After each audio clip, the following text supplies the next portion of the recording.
Gang leader బుష్మి శ్రీకాంత్ని మనం పోయిన వారము అతన్ని పట్టుకోవడం జరిగింది. ఆ క్రమంలో అతని మీద ఫైరింగ్ కూడా చేయడం జరిగింది.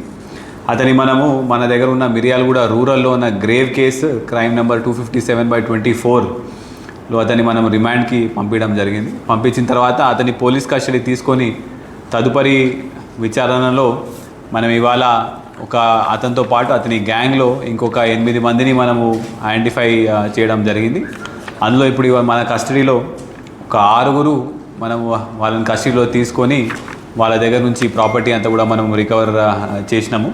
ఇప్పుడు ఈ 6 కూడా వీళ్ళందరూ ఏపీ ఇంకా కొంతవరకు పక్క రాష్ట్రాల్లో చెందిన వీళ్ళు తుమ్మిశెట్టి నాగరాజు, సాయి కిరణ్, అశోక్, కోటేశ్వరరావు, నాగకిరణ్, ఇంకా పిల్లి రాజేష్. ఈ 6 ఇప్పుడు మనం ఇవాళ వీళ్ళని అరెస్ట్ చేస్తున్నాము. అయితే బుష్మి శ్రీకాంత్ వీళ్ళందరికీ ఒక లీడర్ లాగా వీళ్ళందరికీ ట్రైనింగ్ ఇచ్చుకుంటూ దొంగతనం ఎలా చేయాలో నేర్పించుకుంటూ లాక్ బ్రేక్స్ ఎట్లా చేయాలి, పోలీస్ నుంచి దూరంగా ఎట్లా ఉండాలి, ఎలా వాడితే ఎలా మనము వ్యవహరిస్తే పోలీస్ నుంచి దూరంగా ఉండొచ్చు, ఇవన్నీ